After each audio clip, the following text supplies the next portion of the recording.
2000两。当地粮店，存银700两。富和鞋庄，存银2000两。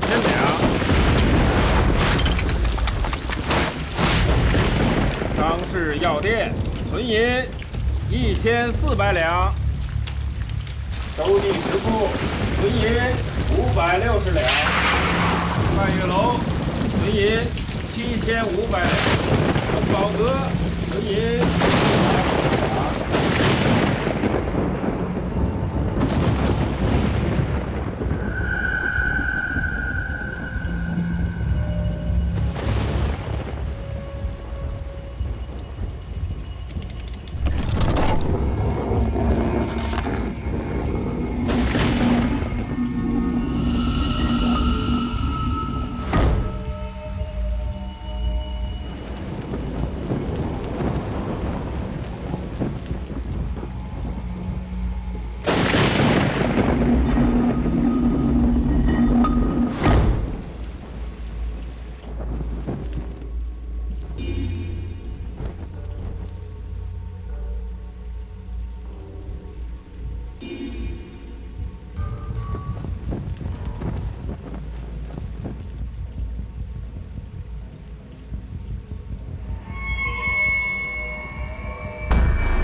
小瓜的，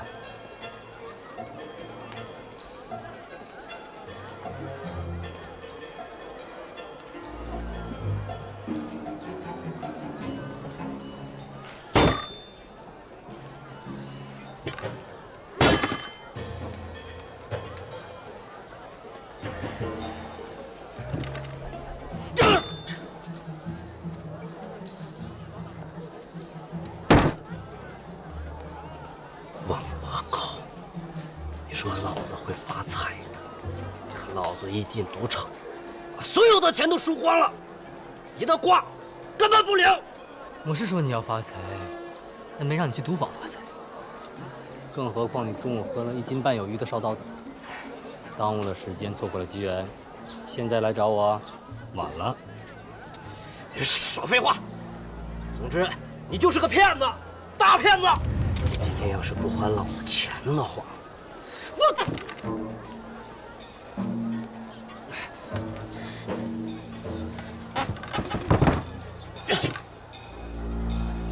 老子割了你的舌头！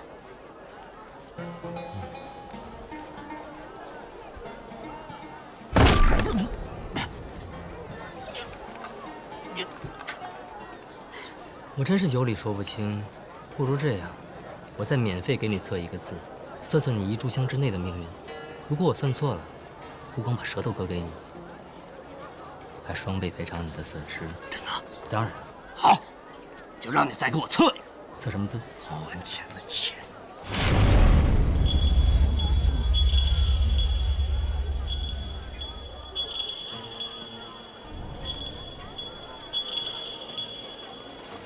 这个还钱的钱字，一边是金，另一边是2个戈，这说明什么？少给我拽文，说。说明你今天不但找我拿不到钱，还会惹一身麻烦。祸从天降，不止一次。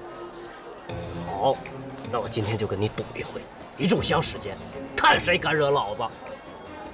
来找我算命的人，灵验不灵验，须知言语。文字这些东西，都有奇妙的力量，说好就好，说坏就坏。其实，不听、不闻、不问，也可。命会越算越薄，运会越算越低。一生短短数十年，天定，人还需自持。我算卦是想听一听每个人的故事。我从小在少林寺长大，看遍了藏经阁里的经书，可现在对世俗间的故事更充满了好奇。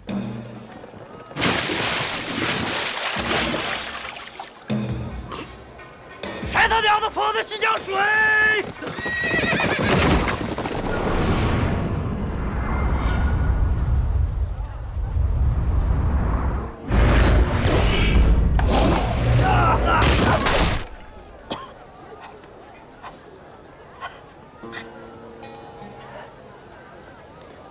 我说过，祸从天降不止一次。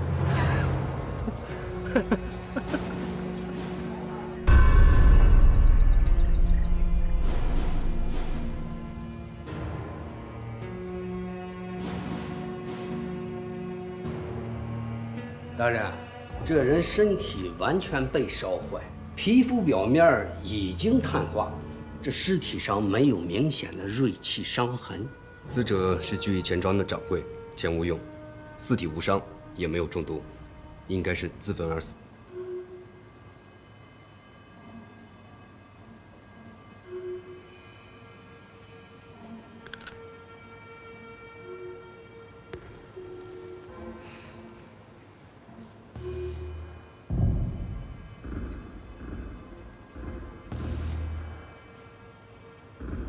这间房间基本封闭，烟雾难以散去。被火烧死的人死前必然吸入大量的烟雾，死后耳眼口鼻都有烟尘。可这个人口齿紧闭，鼻腔也很干净，所以说他是先被人杀死，然后再焚尸的。可整个密室只有一个通风的小孔，外人根本无法进来。有人能进来。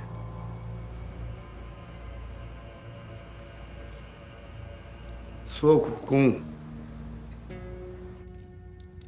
我从16岁进了衙门，摸爬滚打了20几年，如今到了40不惑的年头。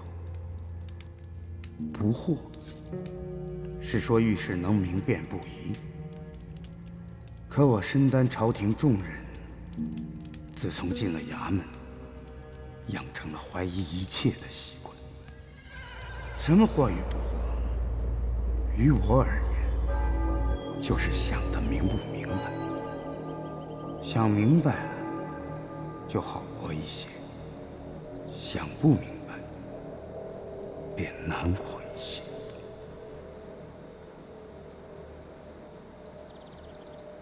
开封总捕狄八方拜见方丈大师。阿弥陀佛。总捕大人到来，所谓何事？在下身负要案，特来向方丈大师讨教，还望大师多多指点。官府办案，老衲一定知无不言，言无不尽。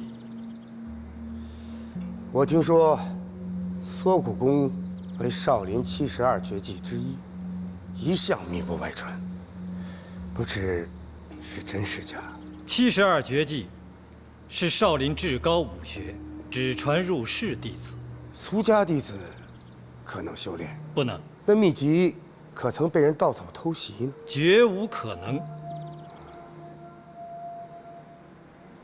可就在昨夜，聚义钱庄的钱掌柜被人在密室中杀害了，凶手用的就是少林寺的缩骨功。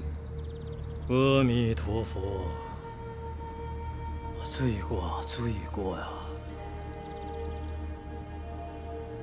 小姐，这醉仙楼的桂花酒1年只卖1次，而且只有到了中秋节才有。老爷要知道小姐亲自给他买酒，一定很高兴。对。总捕大人抓到凶手了吗？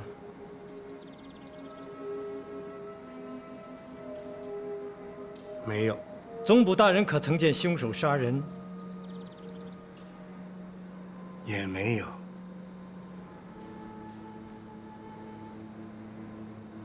天下武学变化万千，却殊途同归。施主既未见凶手杀人，怎可臆断用的就是缩骨功？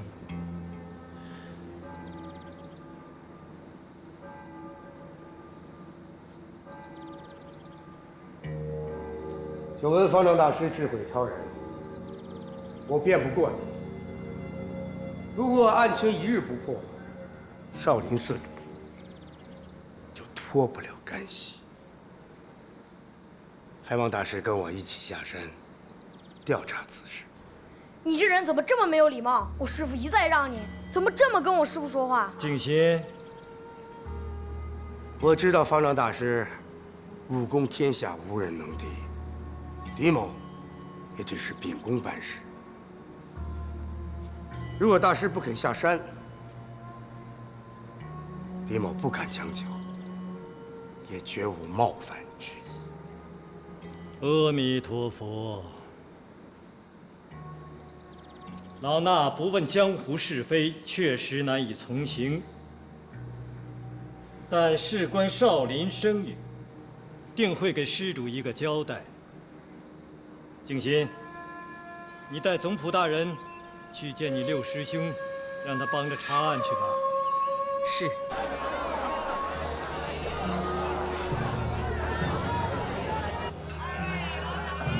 哟，李大人您来了，里边请。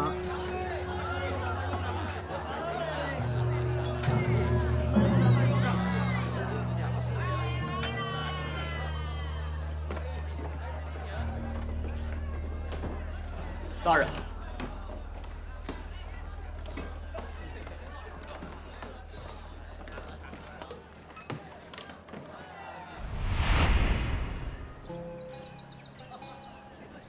你是测字的？你来晚了。之前是，现在不是了。我的挂摊儿刚刚被人砸了。我找你测个字。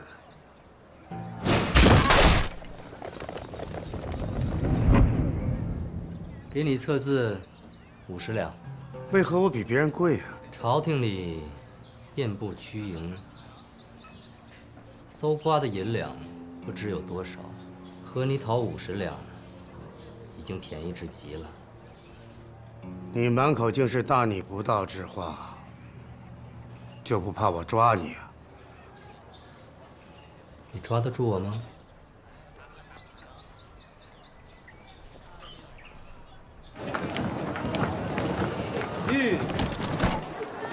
哟，客官，您里边请。小姐，醉仙楼到了。小姐，灵儿。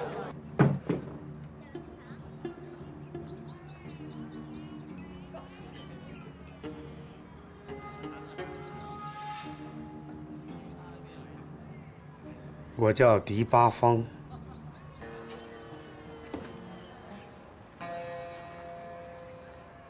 就测我的姓字。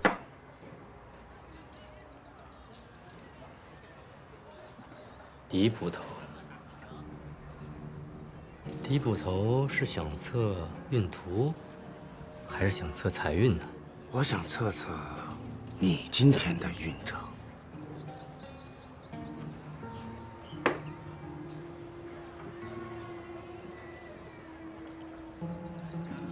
我今天的运势不佳呀。怎么说？你看这个“狄”字，一边是火，一边是犬，这说明我今天会遇到一只狗，还是一只火气很大的狗，不小心还会被咬到。不妙啊，不妙啊！你叫李少白，你早就知道。慧仁方丈说你挺有本事的。我师傅嘛。当然会夸自己的徒弟。你师父指派你跟我一起去查案，为什么？因为这关系到你个人和少林寺的荣辱，乃至命运。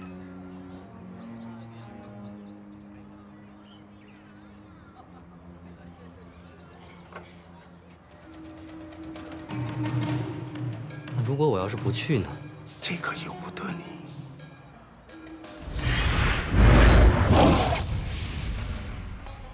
少林72绝技，乾坤大挪移，少赔了。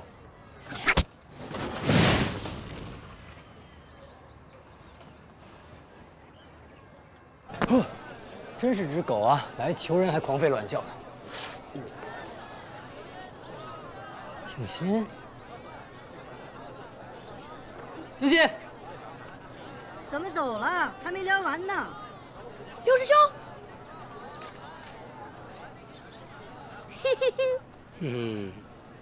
走，喝酒去。别胡说，师傅让我把这封信给你。哎，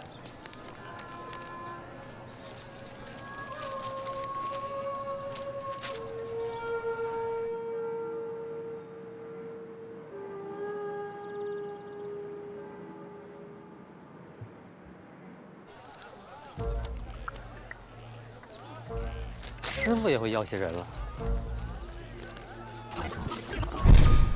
沉香、赞香各3两，檀香、乳香各1两，龙脑半钱，令盐，香橙旋入，假香1两，法治。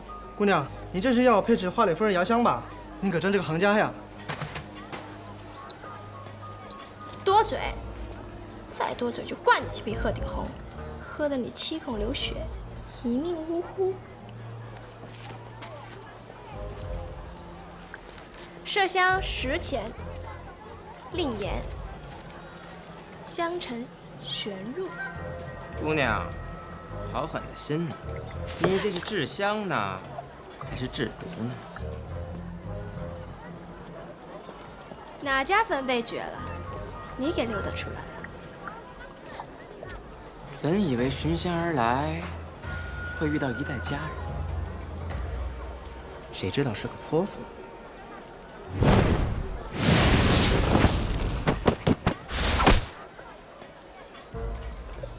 与姑娘有缘，定会再相遇。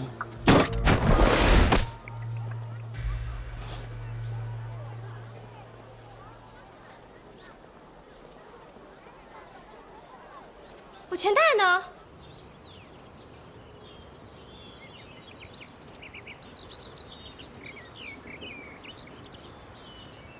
开封府重礼，闲人免进。如果狄八方狄大人破不了聚义钱庄的焚尸案，可不要来找我了。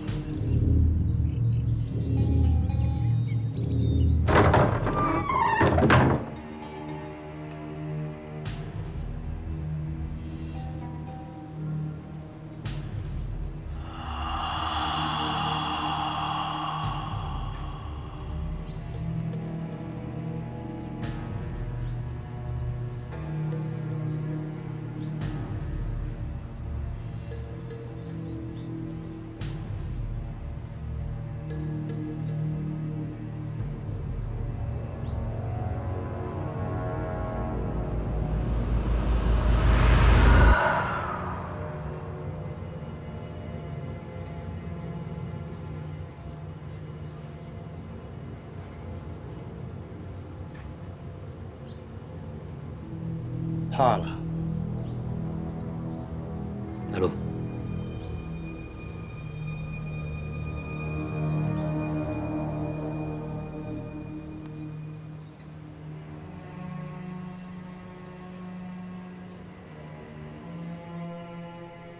密室是钱无用用来存放银款账目的地方，家眷和仆人一律不准入内。从目前的情形看，凶手不是为了财而盗窃杀人，但他的确拿走了一些东西，2箱的珠宝和黄金却丝毫未动。他们发现失火时，书房的门是反锁的，所以凶手不可能是从书房进去的。大人，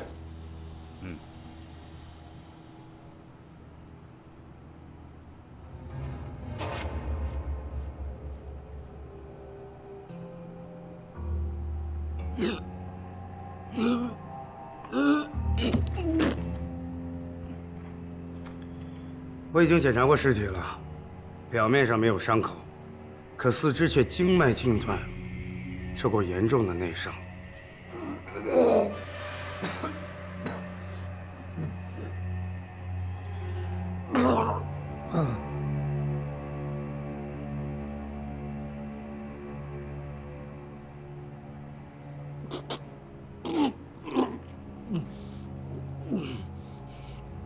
还是送李公子回去吧。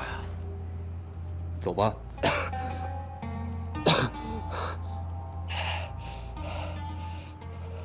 孔洞七上拳，江南皮地掌，山西何家穿心断脉指，武林庄断人筋脉的武功不下数之中。你为什么只针对少林寺？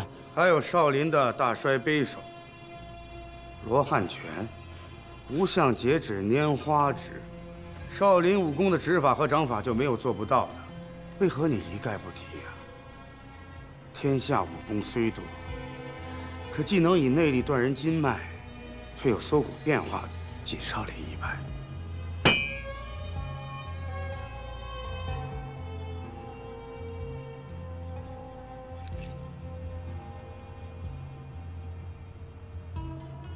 这是开箱走的钥匙。没错。是在钱无用的尸体上找到的。不过你并不需要钥匙，因为锁已经被人撬坏了。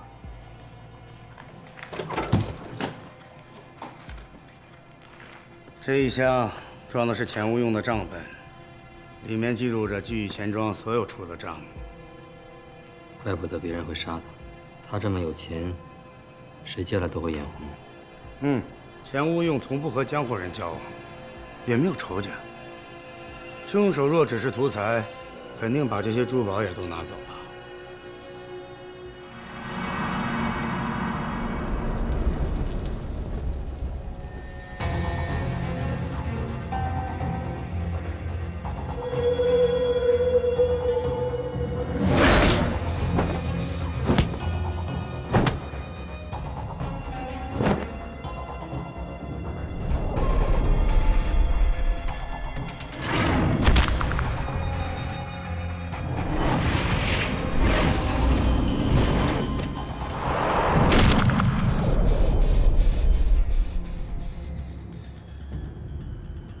通风口的出口在哪里？后院枯井里。我有一个问题很好奇，这油灯里的油，应该是有人后加进去的。不错，是我让人后来加进去的。不过你是怎么知道的？钱无用的尸体被烧成了干尸，我还是闻到了一股灯油的味道。凶手应该是把灯油浇在他身上，后放火焚尸的。狗鼻子，不错。第一次来的时候，灯油确实已经枯干。你是什么时候接到报案的？天明时。去官府报案的人是谁？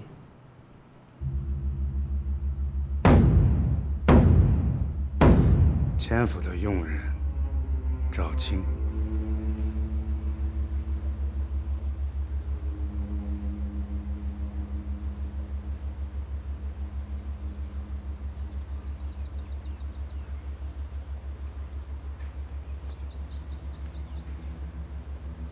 大人，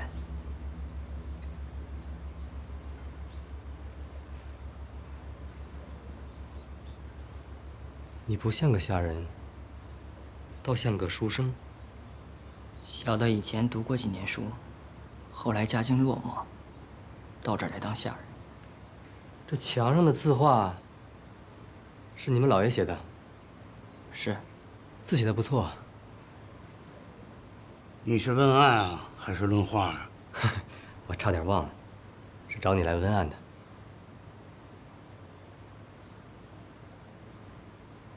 请坐。不敢。坐下。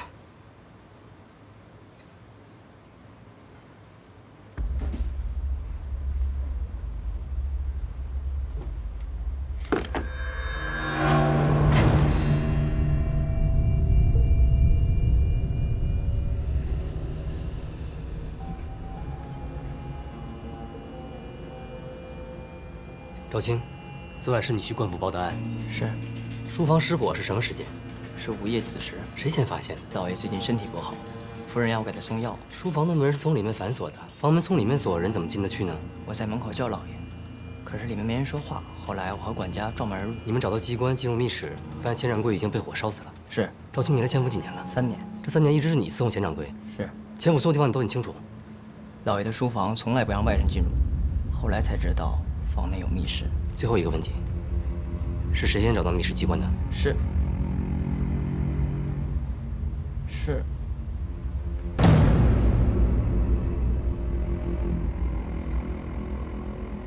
赵青，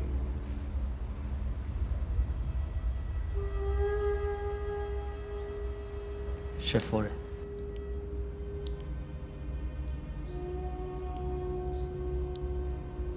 夫人，你不吃不喝已经1天1夜了，你还是喝点汤吧。出去吧。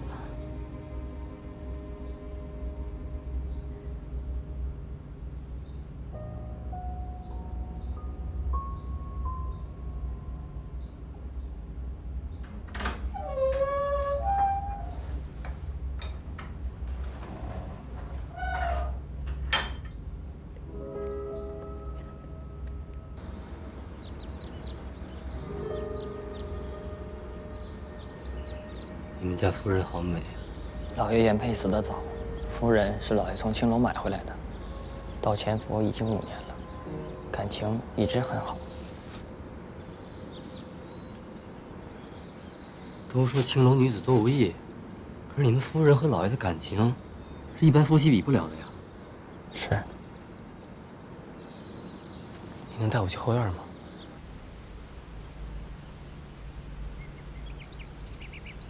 这里面好清静啊。老爷平时不爱与人交往，闲的时候就在这里喝喝茶、写写字，来打发时间。那他就没有什么朋友？二掌柜和老爷的关系最好，也是老爷和夫人的媒人。那他有没有一些什么特别的爱好？比如收藏一些古玩字画、金石雕刻什么的？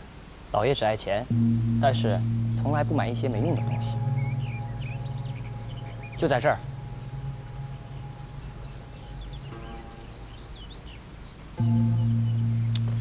赵青，你先下去吧。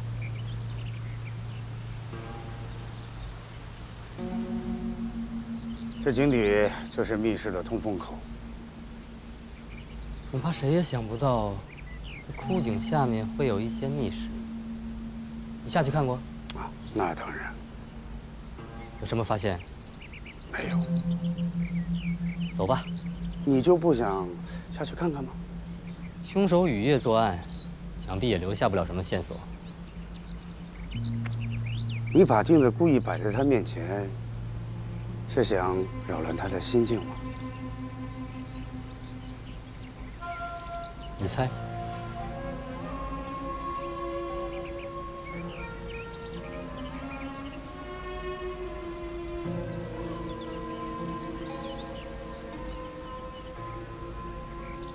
总以为衙门里的捕快都是些只会徇私枉法的笨蛋，没想到他们从事的工作如此的神妙无比。探案追凶，我无法形容在犯罪现场那种奇妙的感觉，只觉得浑身的毛孔都打开了。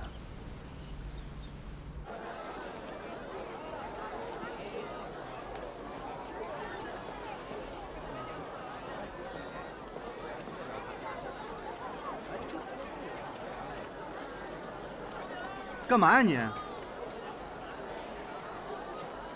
脱皮！我要不把你扒皮抽筋，我誓不为人。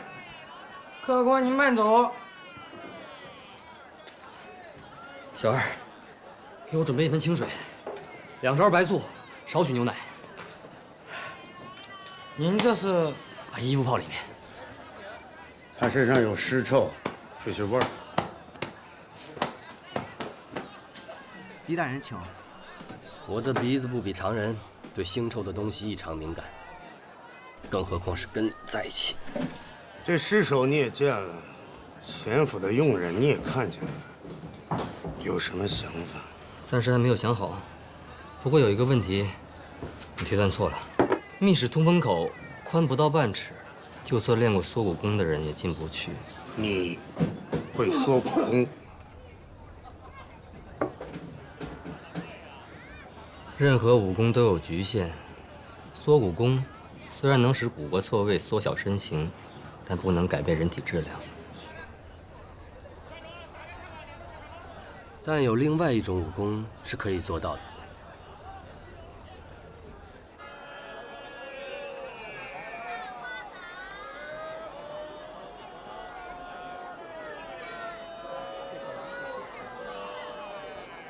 你说还有一种武功，说的是地龙一派的柔骨功吧？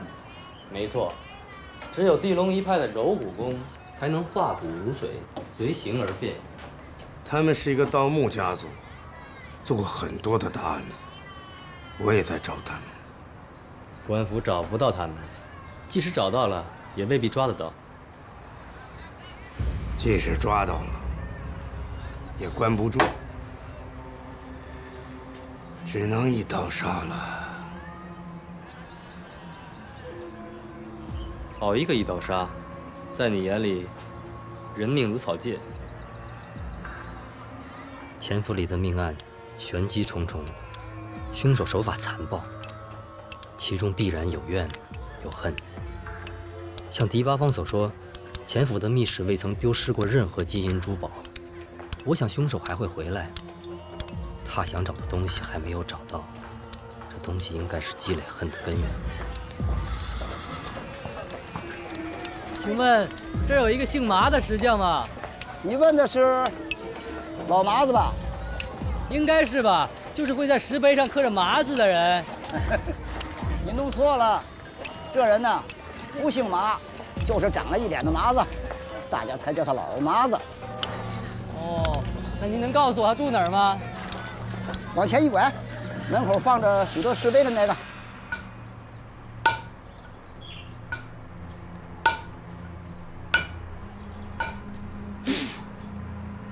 请问，您是马老前辈吗？人家死了。我是孤家寡人一个，就站在您面前。那你不是来刻碑了？不是。昨天我在朋友家吃饭，看见一尊没有眼睛的佛像，上面还刻着麻字。您还记得那尊佛像吗？我这人只会刻碑，你走吧。那上面明明有您的落款，必是出自您手。说不定有人冒充我来。您真的不记得了？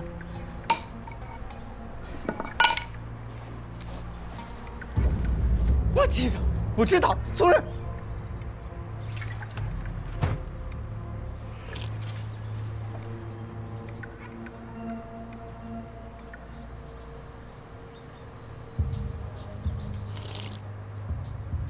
你是来问事儿的吧？就算是吧。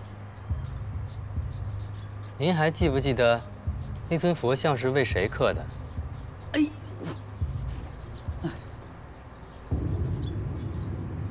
，15年前，确实有人找我刻过一个佛像。那人当时蒙着个脸，我当时就觉得他不是啥好东西。他有没有跟你说？佛像是干什么用的？他没有说。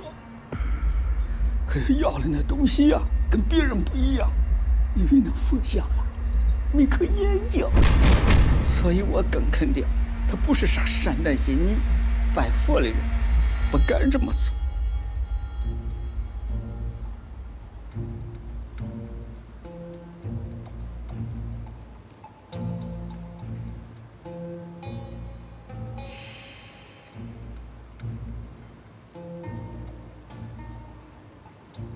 钱夫人，你是谁？我是来帮官府查案的，不小心吓到夫人了。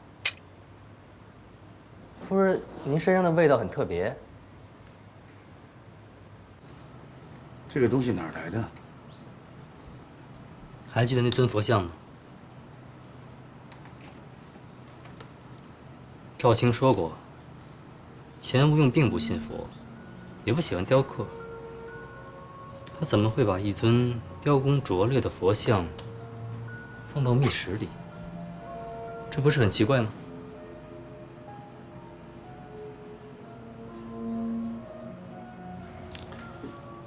这珠子有什么用啊？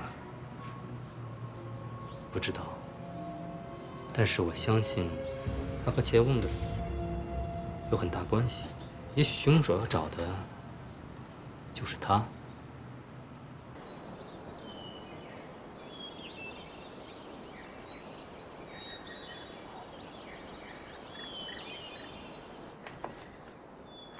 老爹，武师傅，老爹，老爹，我是听得见呐，我还是听不见呐？我的话您当然听得见。是慧人那个老东西，让你来抓我？爹，老爹，不是的，我何德何能敢来抓您呢？我是来给你送美酒、烧鸡。哎，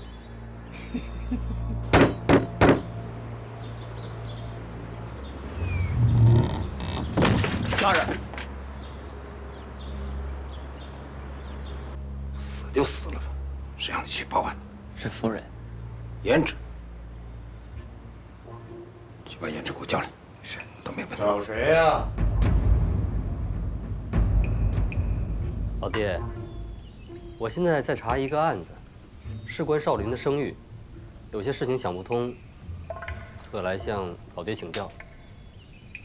你赶快了，这世道躲还躲不及呢。我现在靠测字算命来为生。哎呀，这就是少林出事了。京城的聚义钱庄，掌柜的被杀，官府怀疑凶手用的是少林的缩骨功。我去现场看过，死者的心脉尽断，确实和少林绝技有关。你真的这么想？可少林绝技只传入室弟子，当了和尚又想还俗的，必须要破罗汉大阵。可这几乎是不可能的。60年来，也只有你和另外一位师叔2人破阵下山。胡说八道！那会，师叔是破阵下山的，我啊，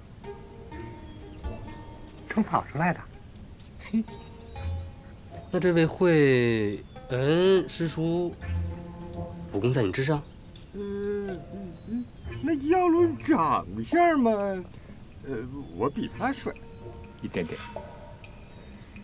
可是要论武功啊，那他绝对是少林寺几百年来最具慧根的一个，就是大魔祖师在世，都得让他3分。啊，那会不会是这位师叔他？不可能，这绝对不可能，不可能是他做的，他也不会把武功传给别人。那你不要问了，不要问了啊！你要是问，我不说，不说，不说。青儿，给狄大人上茶。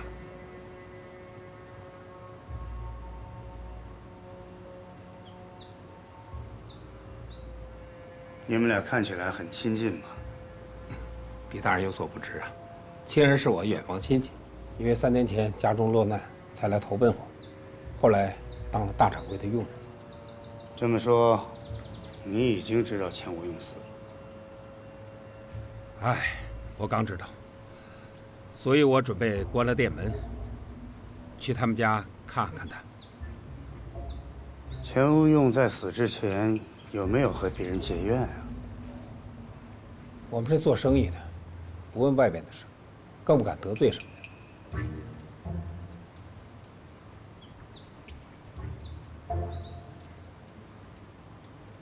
家中可有宝贝啊？哦，没有。那他有间密室，你知道吗？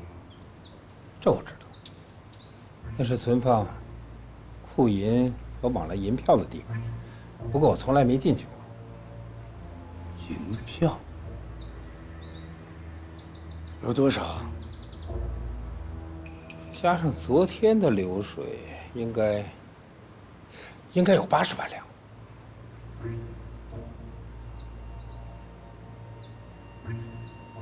可是银票不见了。你再帮我看看这个。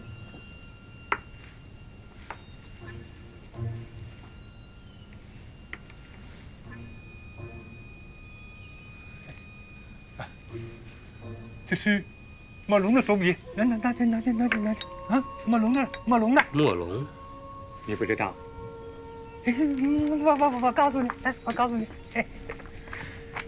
，1000多年以前，江湖上有2个做机关的高手，一个公叔家族的公叔盘，另外一个莫迪，墨龙是莫迪的后人啊。哎呀，这个呀，不是普通的石珠，是墨龙鼎里的龙珠。这墨龙鼎到底是什么东西？就是个香炉，不过它里边藏着福王宝藏的秘密。当年呐，这个墨龙得罪了皇帝，要被满门抄斩的，是福王救了他。这个福王死了以后呢，这个墨龙未感其恩，就为他造墓，而且把福王所有的珠宝全卖进去了，自己也亲身为福王殉了葬。这么说，墨龙鼎里面藏着宝藏的机关图？没错。可是江湖上无人能够参透墨龙的秘密。即使他拿到了藏宝图，他也破解不了墨龙的机关。这江湖上流传着这么一道谚语，叫“月圆夜，龙吐珠，念王恩，千金富”啊！月圆夜，龙吐珠，念王恩，千金富。月圆夜，说的就是中秋节。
这醉仙楼的桂花酒，一年只酿20坛，你全都买下了，却砸了18坛，就剩2坛了。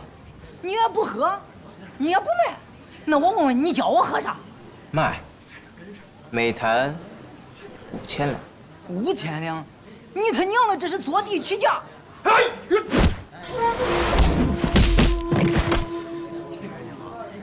别人笑我太疯癫，我笑他人看不穿。好酒，你就是大名鼎鼎的稻盛龙酒，真是年少有为呀！客气。好酒。今年的桂花酒比往年都好，因为日照比较充足，雨水也比较少，所以酒比较甘甜，好酒。赏你抿一口。不抿，经你手的酒有着古墓里的尸臭味。哪家坟被掘了，你溜达出来？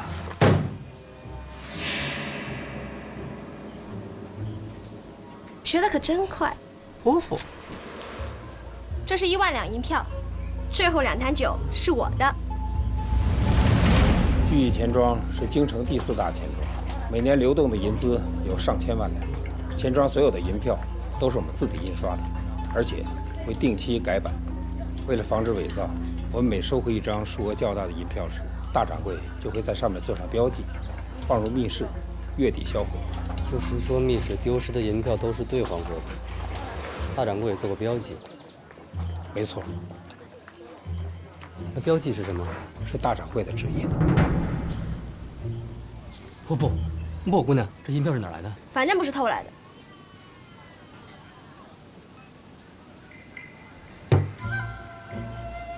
哟，这脸皮可真不是一般的厚呀！你偷了我1万2200两，花了1万两买了20坛桂花酒，现在加价5000两一坛卖给我，等于你偷了我2万2200两，再扣掉原价2坛酒的1000两，你还欠我2万1100两，我算的对吧？姑娘，这很重要，银票哪儿来的？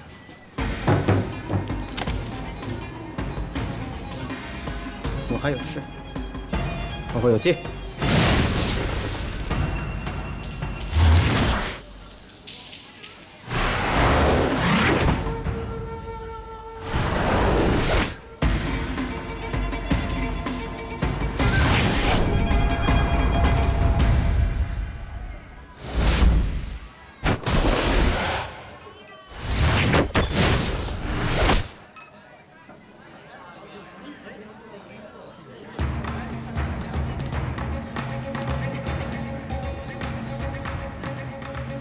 有病吧？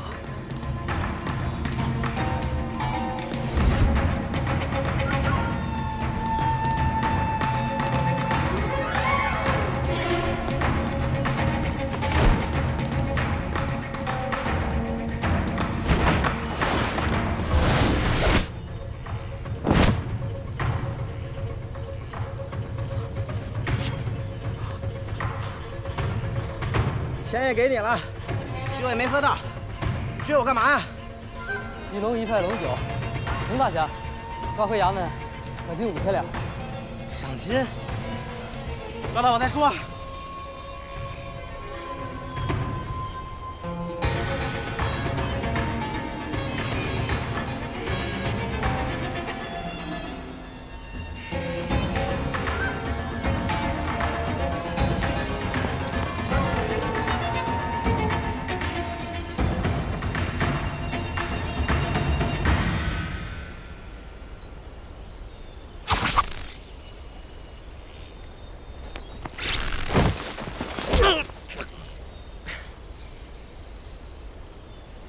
来了，好好的人，不好好走道。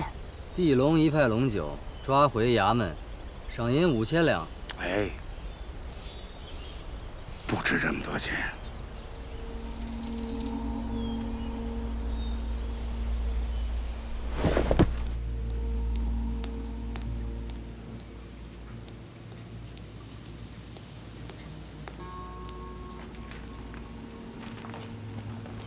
大人，这是俺家今年的新茶，你尝尝。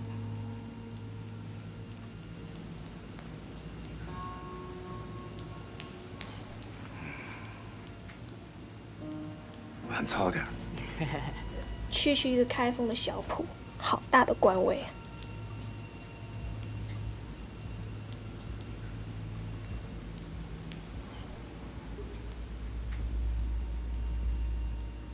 龙九，哎，大人，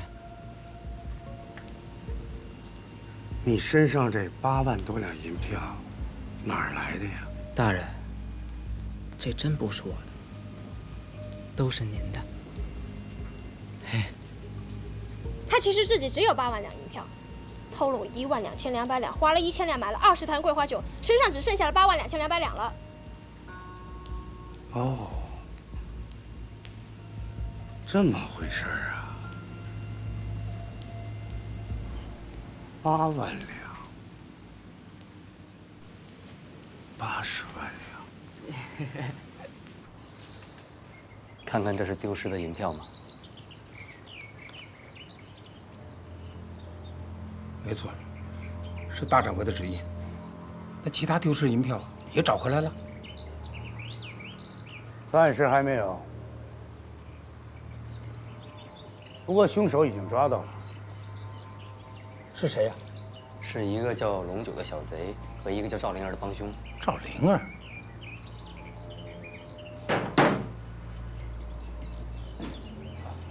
总捕大人，这凶手都抓到了，大掌柜可以下葬了吧？哎，还是早日入土为安。可以，别臭了。地龙一派的龙九，精通柔骨功，作案嫌疑最大。赵灵儿深藏带有指印的银票，更是脱不了干系。但两人犯案的目的何在呢？如果只为财，为何满箱的金银不动呢？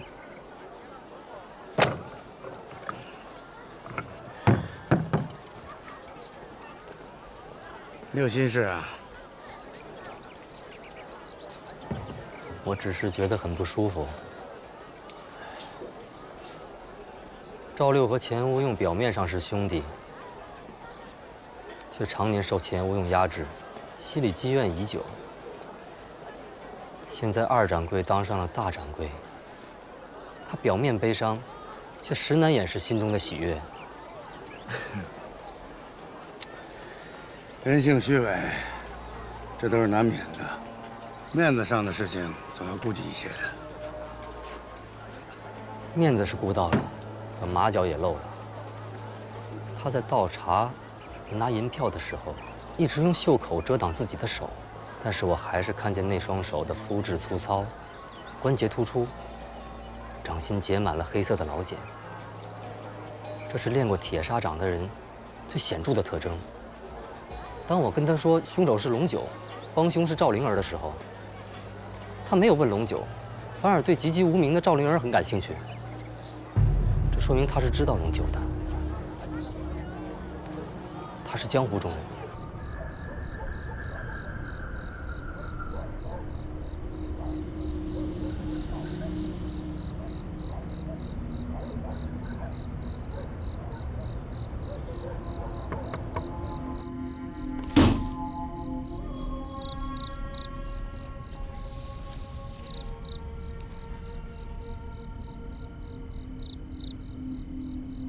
当票没错，可今天取不了东西。为什么？当票的主人每年花1万两银子把东西放在我这儿，只有中秋来看一次。虽然我看不出它什么来历，但知道它一定很珍贵，所以呢，没敢放在店里。过2天呢，就是中秋，到时候自然会有人把它送来。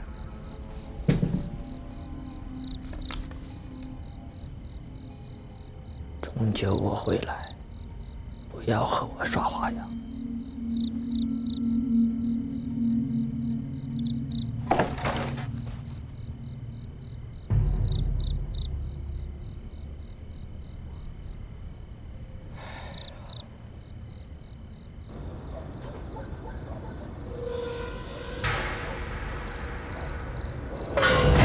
天干物燥，小心火中。这东西到底有多宝贝？我怎么就看不出来呢？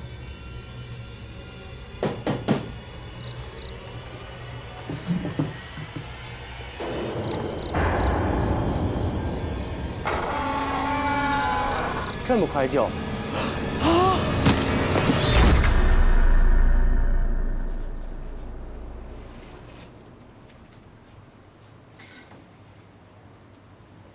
对呀。怎么不对？还得查。你是要查赵灵儿银票的来历呢，还是龙九身上8万两银票呢？8万两银票。赵六曾经说过，在案发当天，密室丢了80万两银票。8万两，80万两，我总觉得这之间有什么联系。8万两，80万两，敌八方。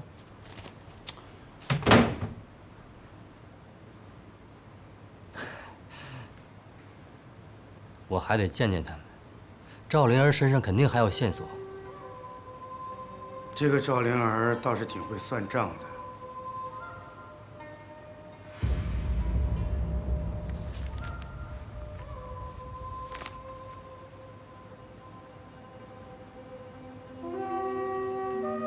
不过在这之前，我们得去一个地方。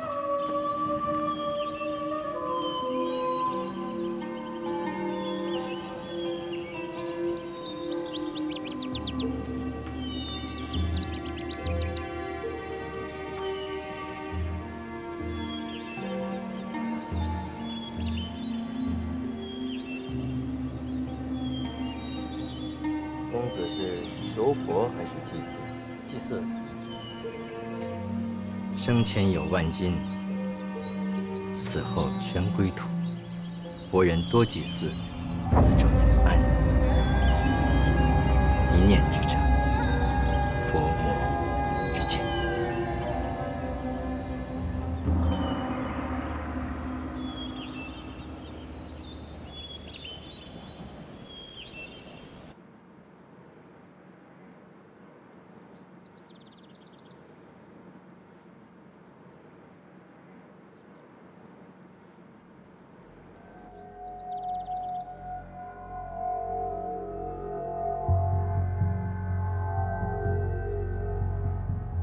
方才我翻看了15年前的卷宗，有一个叫陈奇的商人，家中发生了大火，全家13口人命活活被烧死了。这和聚义钱庄有关系？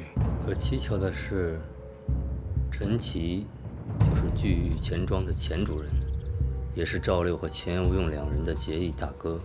大火以后，他们俩并没有立刻报案，而是先将焦尸火化，陈家老少的灵牌就供奉在这里。刚刚我看到了一个僧人。怎么了？没什么。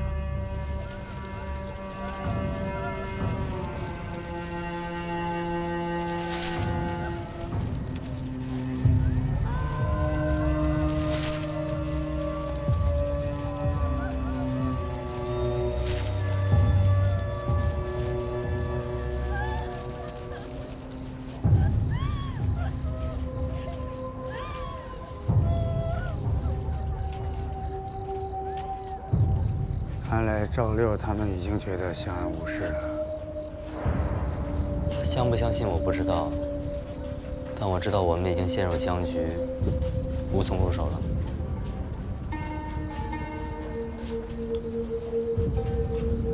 得想个办法引他出手。可单凭铁砂掌，定不了他的罪啊！我还是感觉凶手另有其人。今晚一定还会发生很多事情。哎，那赵灵儿和龙九他们怎么样了？他们俩什么都没说。不过他们俩正在想办法，如何逃出去，好怕你随时完断。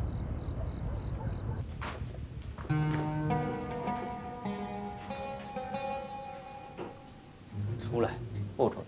不出。出来吧。不出来。我也不出。这锁早就被你们捅开了，真的不出来？想出来就出来，不想出来就不出来。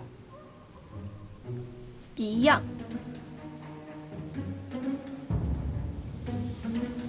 你们两个，一个是朝廷要犯，涉嫌杀人放火；一个是命案帮凶，再不出来，就永远出不来了。姓李的，别胡说八道。没事没事。我龙九偷东西不假，可从来不杀人放火。这样说会坏了我的名声。起初我也不相信是你的，可命案现场的密室，只有练过柔骨功的人才能从通风口进去。现在江湖上只有2个人会柔骨功，一个是你，一个是你爹龙八。我爹去年就死了，那就只剩你一个了。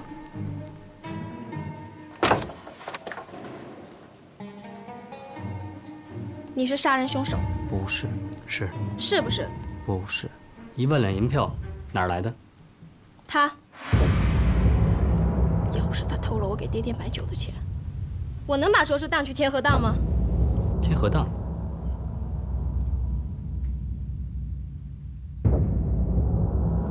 没错，银票就在天河荡，总共80万两，是我给曹老二的。银票是你给曹老二的？前2天遇到一个黑衣人，就悄悄跟他去了山洞，没想到有80万两银票。这些银票都是兑换过，做了标记。我怕惹麻烦，就把银票拿到了天河荡，以10比1的价钱兑给了曹老二。曹老二不认识银票上的标记吗？他怎么敢收这些银票呢？曹老二是出了名的黑市老大，凡这些见不着光的东西，都可以找他换钱。当票。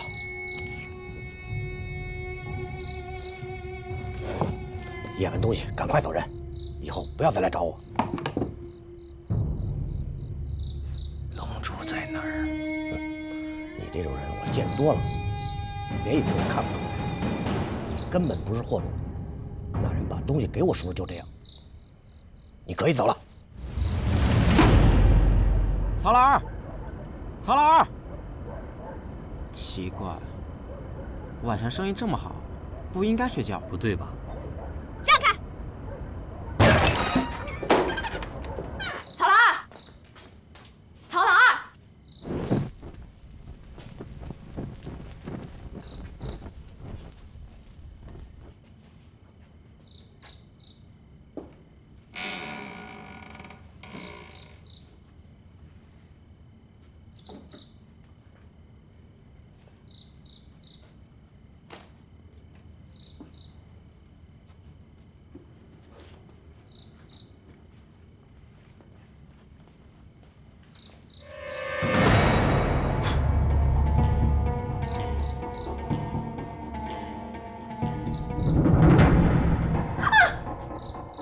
看来我们来晚了。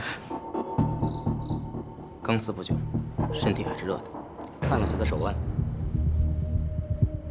筋脉是不是断了？没错，应该跟前府命案的凶手是同一个人，也就是你见过的黑衣人。这是什么？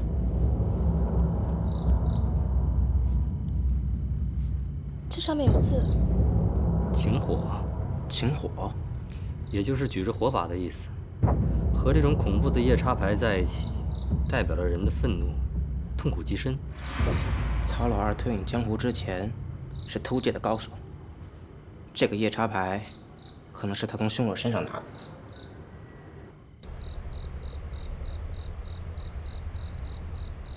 那个东西到底在不在你这儿？什么东西？少给我装糊涂！让你来找魔龙鼎，你却当起了贵夫人，别忘了自己的身份。当初如果没有我，你现在还在妓院里当婊子呢。你怎么不乐意了？哼，婊子就是婊子，拼命当了几天夫人，就可以改变你的身份。现在钱无用已经死了，没人帮你，我能把你从妓院买出来。现在就能把你送回去。到底想怎么样？我说过，拿到莫龙鼎就归你自由。钱府上上下下我全都找遍了，没有你要的东西。那密室呢？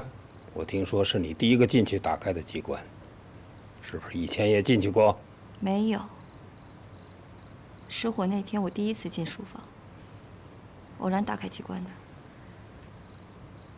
后来我又去密室找过，什么也没有。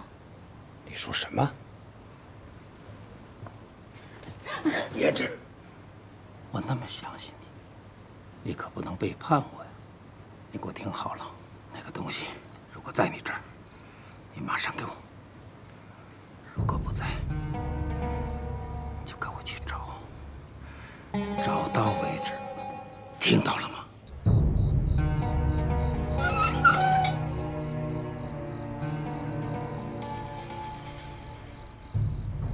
疑犯为什么要杀曹老二？难道曹老二和聚玉钱庄也有关联？他杀了曹老二后，又来过密室，盗走了密室里的金银细软。可他还是没有找到真正想要的东西。人就是这样，注意你所想的，想的太多，就会成为你的行为，行为会变成习惯，而习惯关乎你的命运。就像现在，这密室中有一种熟悉的味道。夫人，我有件事情还没有想明白，所以过来找您。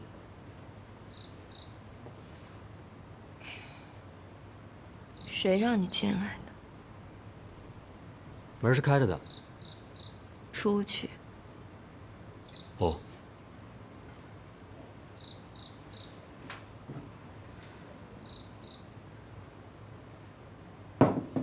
哭过。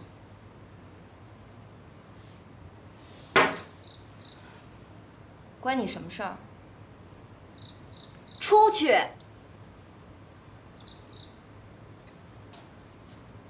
这是你掉在书房的，把它还给你。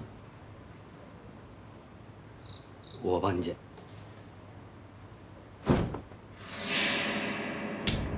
为什么要打我呢？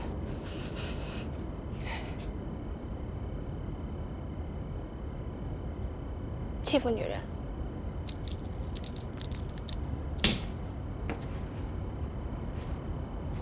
又打又连。谁？给你送东西来了。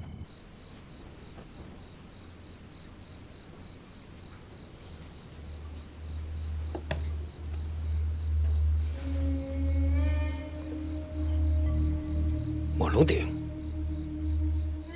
你从哪搞到的？天河党。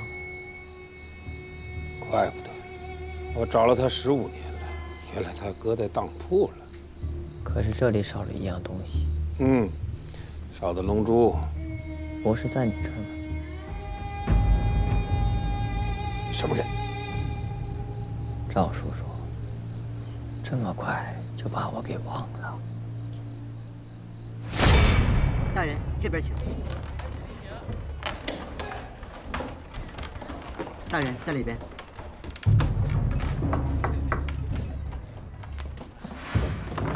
李公子，钱府又出事儿，狄大人请你过去。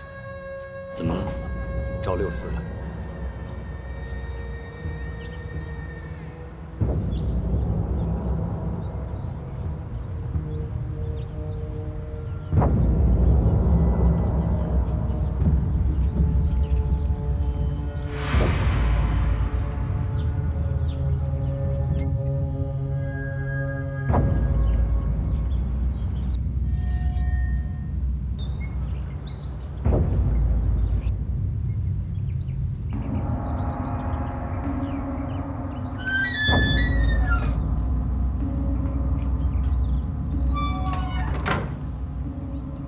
狄大人，又发生什么事了？这个案子不结，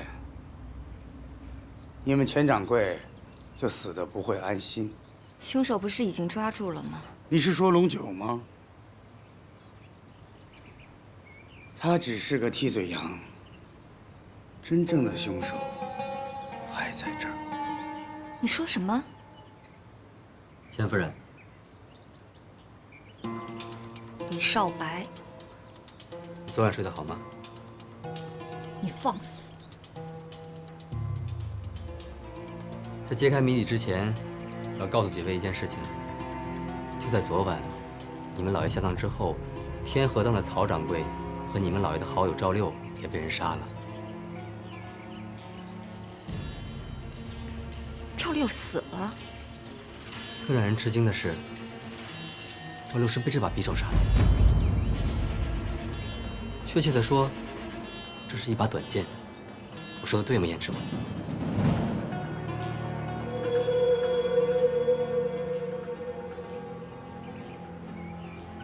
我不知道你在说什么。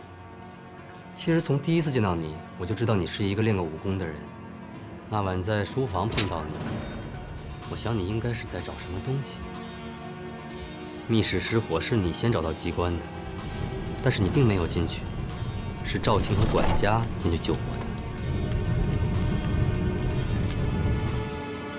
你为什么没有进去呢？你是怕引起别人的怀疑。你说的这些，都只是你的猜测。我这个人天生狗鼻子，对味道特别敏感，尤其是女人身上的味道。我在检查钱无用尸体的时候，闻到了一股特别的香味儿。后来每次和你见面，这种香味儿都会重复出现。那又能说明什么？按说密室失火，所有味道都应该燃烧殆尽，可是我还是能闻到一缕余香。这说明什么？这说明你经常进去。书房的墙上挂着一幅字画，字体遒劲有力，但是没有落款。起初我以为是钱无用写的，可是后来我在钱府再也没有见过同样笔迹的字画。直到昨晚我去你的房间，在墙上看到了同样的字画，才明白书房的字是你写的。那并不是字画，是剑谱。因为用剑和用笔靠的都是手腕之力，而你就是越女剑的传人。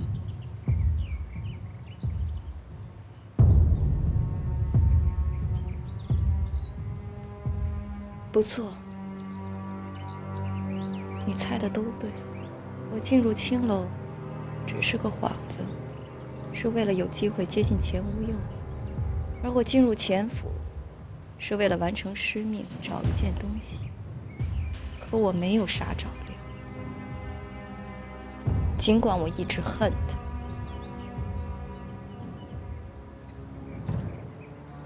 还有老爷，我更不可能杀了老爷。事情到了这个地步，你还想狡辩？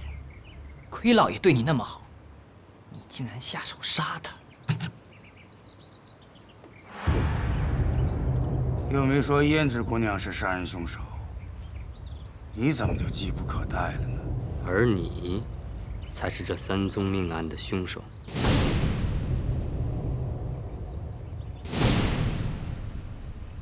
你是在说我？其实我从来没有怀疑过胭脂姑娘，因为她已将心依托于钱无用，她不惜暴露自己的身份，把师门剑谱送给钱无用，不光是没想杀他，还是想保护他。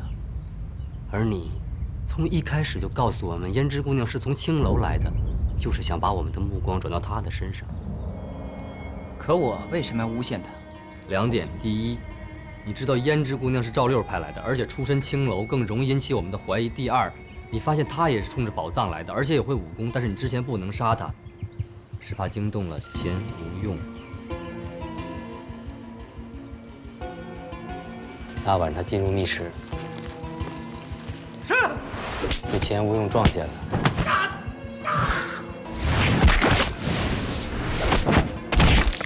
他杀了钱无用。可房门是反锁的，我怎么可能进去杀人？房门根本没有锁。起火之时是你抢先撞开房门的。后来我检查房门，发现门栓坏了，但是门轴一点都没有破损。其实你根本不会锁武功，你所做的一切就是为了掩人耳目。你杀完人，在钱无用身上找到了当票，然后去天河当铺取货，又杀了曹老二。这些都是你的推测。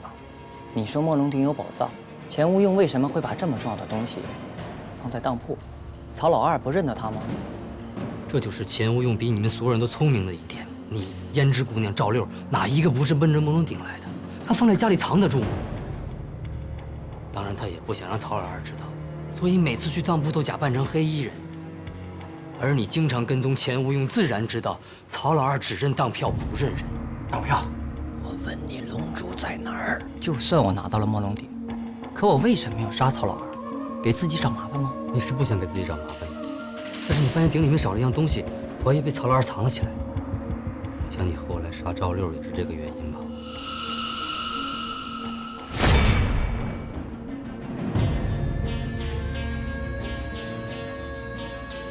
你说了这么多，一条证据也没有。不，我有证据。这是我们在你房间里找到的鞋子。凶手确实很聪明，在伪造钱无用自焚身亡的计谋失败以后，立刻进入密室，搬走黄金，就是想制造凶手谋财害命的假象。之后搬走枯井上的石块，就是想诱导我们凶手是从通风口进去的，还让我误抓了龙九。但是你这个人走路不看脚底下，不知道我跟狄大人在那条很黑的密道里涂抹了蜂蜜，和鞋底的蜜汁就是证据。昨晚之前，我还一直以为你只是一个跑腿儿。因为赵六是铁砂掌的高手，更有杀人的动机。但是曹老二的身上并没有掌印，现在赵六也死了，凶手就只有可能是一个人。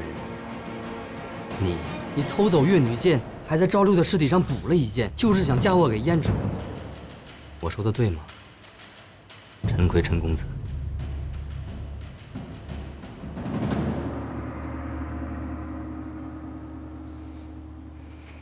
这么说，你都知道了。我们已经查阅当年的案宗了，陈府失火，全家13人毙命，而枯山寺只有12个灵牌。真正的赵青，3年前就已经被杀死，所以你应该就是陈琦的长子陈奎。但是我不明白，你为什么要盗走自己的灵牌呢？就不怕引起我们的怀疑吗？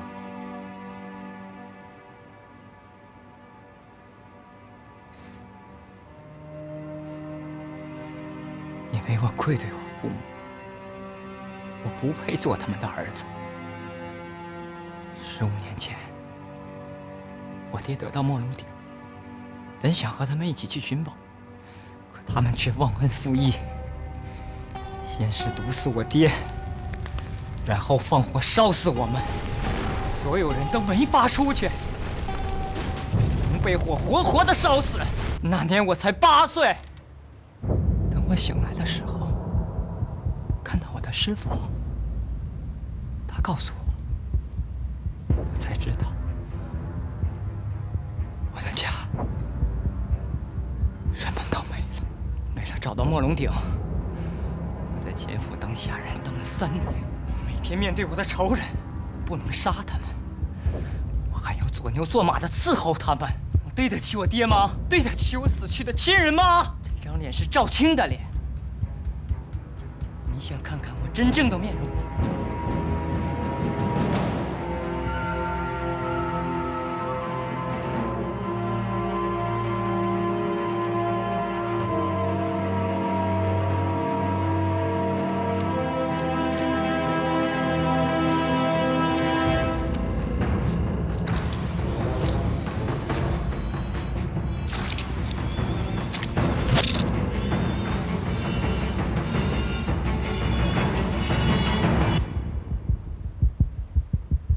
这就是我的真面目，像鬼一样，对吧？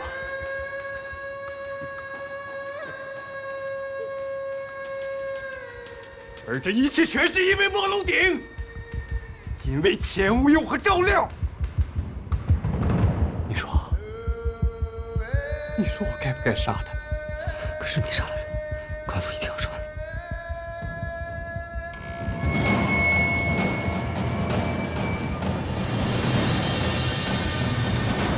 把我父亲命来！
李大人，这墨龙鼎就在下面的山洞里，你可以拿去复命了。为了一个香炉，死了那么多人，这东西晦气，我不要。可这里面有宝藏哎！钱无用那么聪明，用了15年都没解开鼎里的秘密，你行吗？我不行，但咱们李公子也许可以。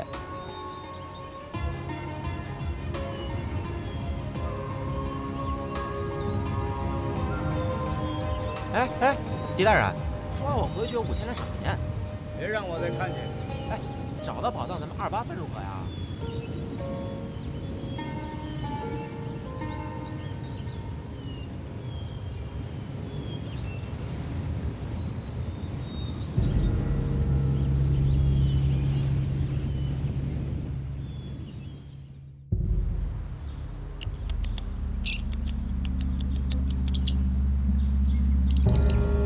聚义钱庄的案子，没想到竟然牵扯出老福王的宝藏。想必有些人开始蠢蠢欲动了吧？属下得知，江湖上的很多人都已经到了太阴山。江湖中人，乌合之众。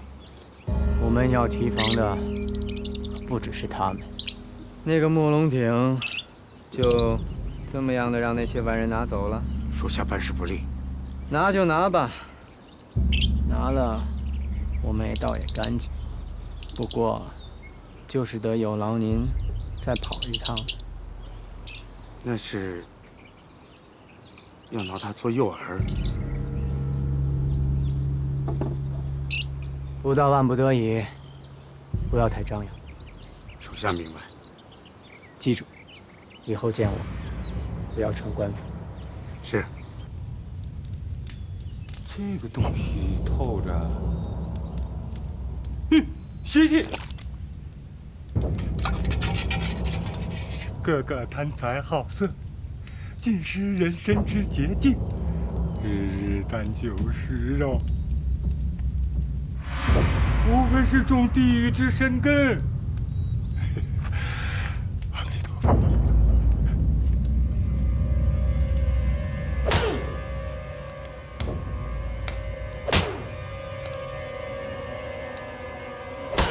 只要你说出来夜叉牌的来历和你师父是谁，其实可以免受这些皮肉之苦。